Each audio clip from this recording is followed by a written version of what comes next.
I'm going to do one more update. I did too many videos. I posted everything already that I planned on posting. And I'm going to look at the verses from the Catholic Mass for this coming Sunday. But a couple of strange events took place as I'm just checking the news. One was I could not find, I just put on Facebook the shooting in San Diego, Texas, which is Jim Wells County, which was one of the things I commented on today. But I noticed on the local news, they did not have that at all. And when you have a death of a young man shot by an officer right around here, that should be in the news. Caller Times normally is the most aggressive, as well as KRIS, on things like that. I could not find that San Diego Jim Wells County shooting anywhere, not even on KIII. So I was going to make a correction, and I Googled shooting by officer involved death, shooting a civilian. Couldn't find it. The only thing that came on Google was San Diego, California shootings, and I thought KIII does not have it on there. Local news. I was going to make a correction video, but then I found it, and I was correct. It was Jim Wells County. Yesterday, they went to the house. I reread the article because it also, not suspicious, but they said they investigated, like they found out he had 8,000 rounds of ammunition in the house, which would make it doubly strange why that young man was in the yard with an axe. You already had prior knowledge he had 8,000 rounds of ammunition in the house. How you had that information, I don't know. Then you let him go in the house. Then he came back out with his wrist slit. I guess he was attempting suicide. Then you let him go back in. But it was on KIII. It showed up again. Why the local media is not covering that? And KIII normally is not investigative news. KRIS is. Caller Times is not on it either. Why, I don't know. The other strange thing that happened is when I Googled the Caller Times, there was spyware attempting to hack my computer. Now, I know how spyware works, but it was the Caller Times site that I went to, and then the notice came up. Your computer has been, all of your passwords have been hacked. It's the spyware thing. Click here, and of course you don't click here.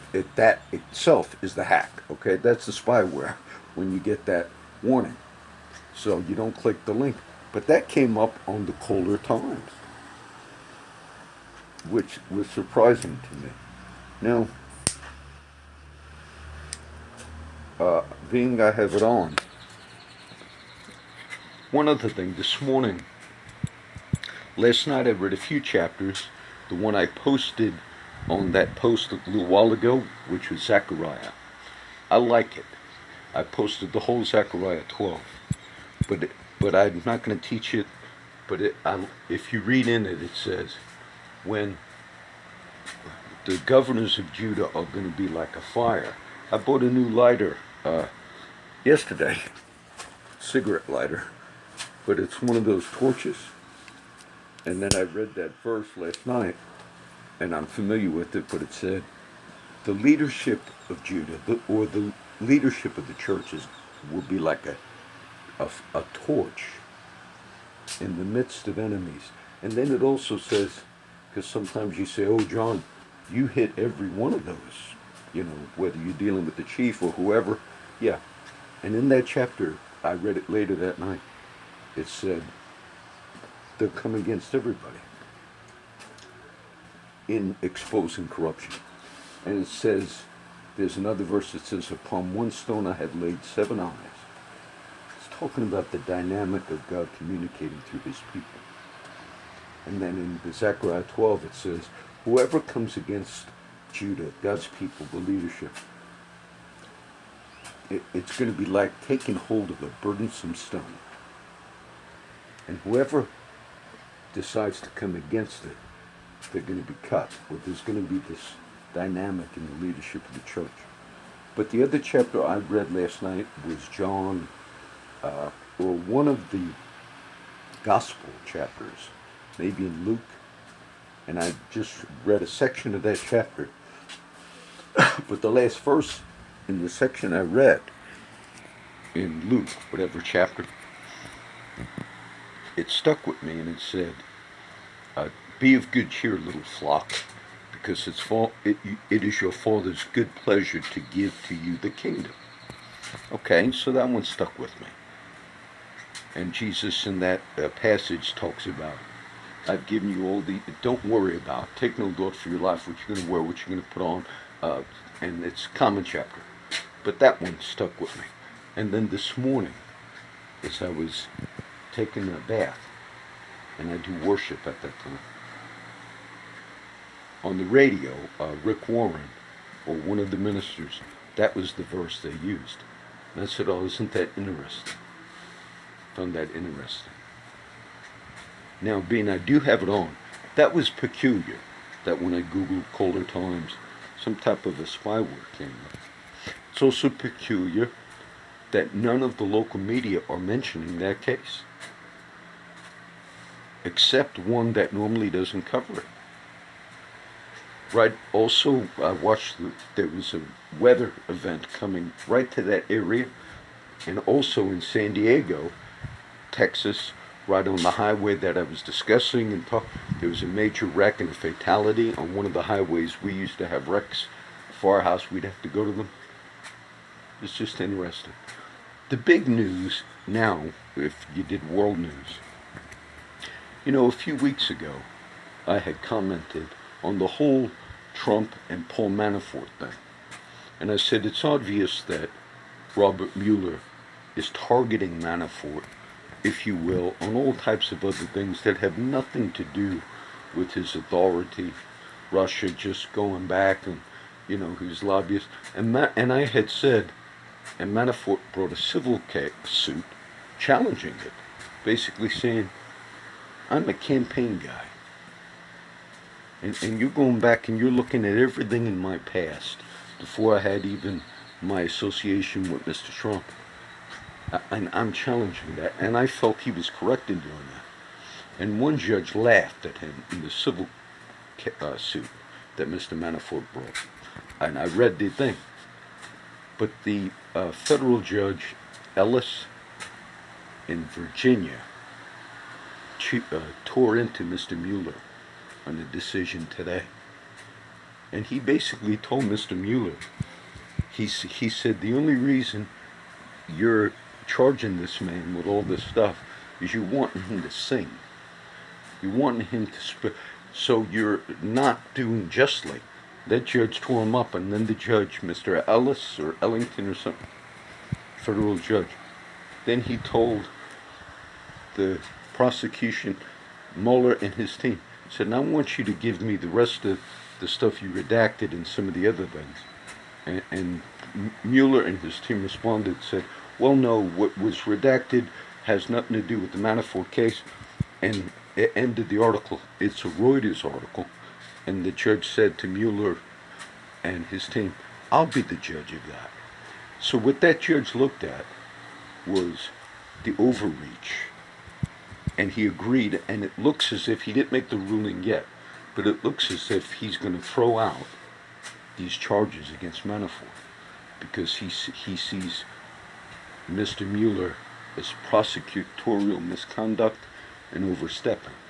The IG, by the name of Horowitz, Inspector General, World News, he was supposed to speak before Congress. He's the man that's looked at and found some wrongdoing in the FBI and everything else.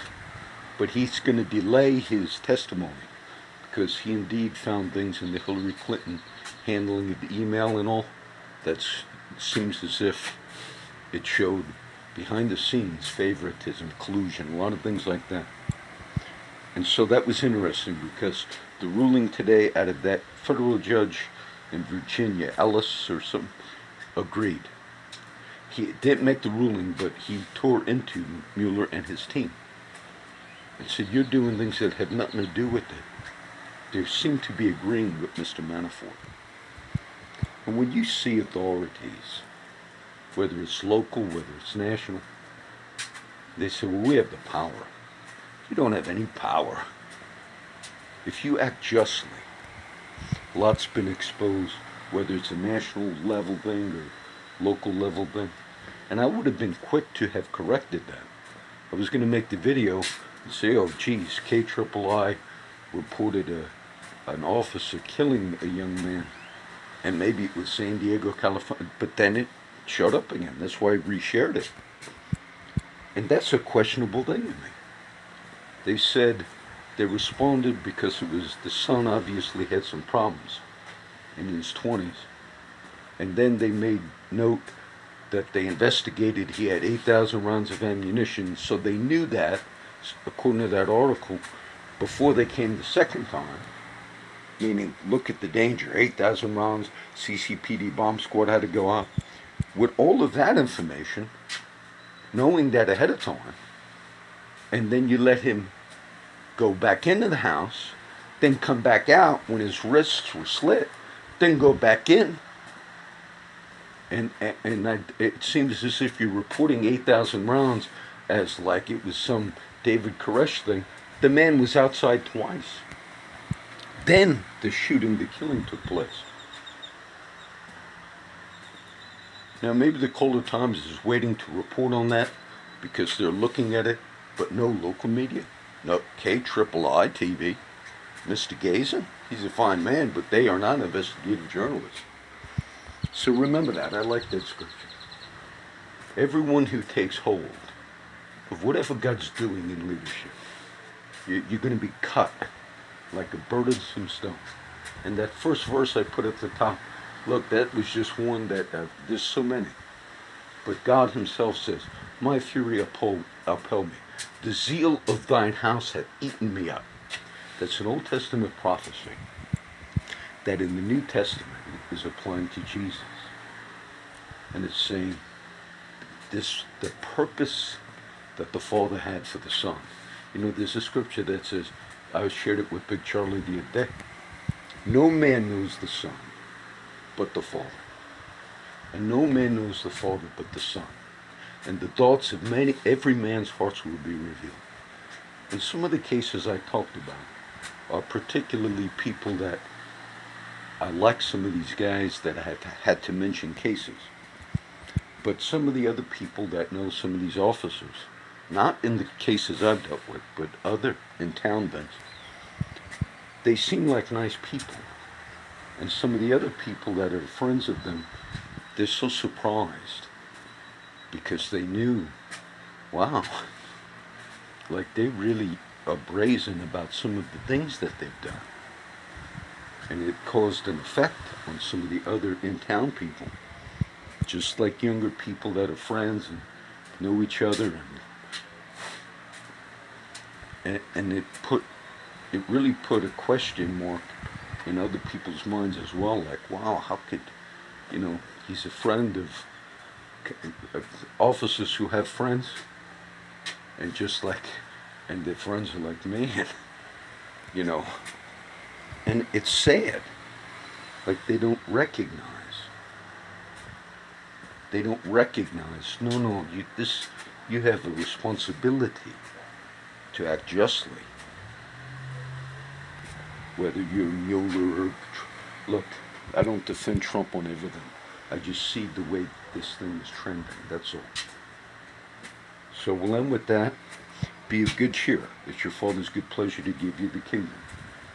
And that there's something suspicious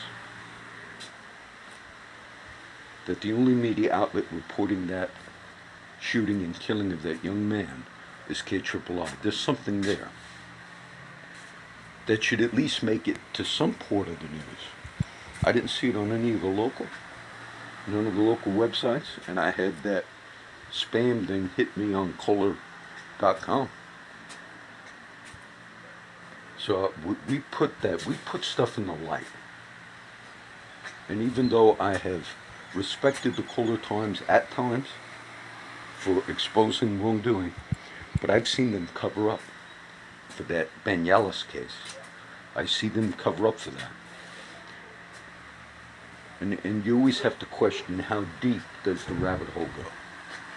There was some long-time Hispanic families connected with other things, and I'm sure the older people were good people.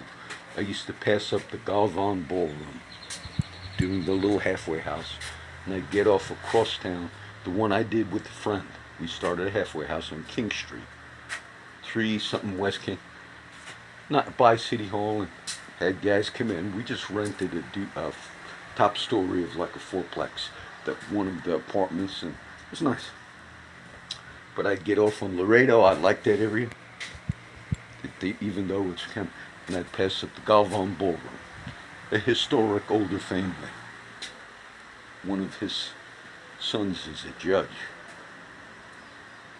And then I'd think, even maybe the Kohler Times and some of these other entities, maybe they're willing to expose so much, but then when it gets close to home, whether they know these particular, they did that with Banyalas, it's a disgrace. You're not a voice for righteousness if you're not doing the scales correctly. You're not a voice for righteousness if you want to expose just the redneck court, which rightfully you should, but yet you cover up so much for the Hispanic Mexican drug cartel connection court. But you're willing to jump the bandwagon for the red. Now you should expose all of it. Bunch of hypocrites. You know what I'm talking about the ballroom. You know about that family. Everybody here knows about that stuff. Even you guys. Quick, come to the beautiful Buccaneers thing. Let's put on a fairy tale show. Oh, look how wonderful what you had behind the scenes. Corruption so embedded. You know, there's just this last few weeks, there's so many people have come across human body parts. Not the old Indians that have died. This area is known for that. But unreported homicides. But somebody found a finger bone. Might have been 5 years old, just walking around. Yeah, you probably couldn't tag, who knows. They cut the finger off, maybe. But that just happened recently. It showed it to me. I said, oh, yeah, it looks like both human finger. Couldn't do nothing. It's an older bone. And right here, where, and they were talking, and I thought, those are all of the unreported deaths that have taken place. And it's very sad. It's very sad. The guys mention a lot of that past history. Not that they did, but that things supposedly were done by people that kind of... all that comes up. All that comes up. So we buried that. The light's shining on you guys. The light is shining on you guys. Scripture says, God saw the light that it was good. And God called the light day. The psalmist said, this is the day that the Lord has made. What day is that? Jesus, that's the day of the cross. This is the day that the Lord has made. We'll rejoice and be glad in it. The stone that the builders rejected has become the head of the corner. The ones that they say, oh, we don't want him. He become the head of the corner. And this is the Lord's doing, and it is marvelous in our eyes.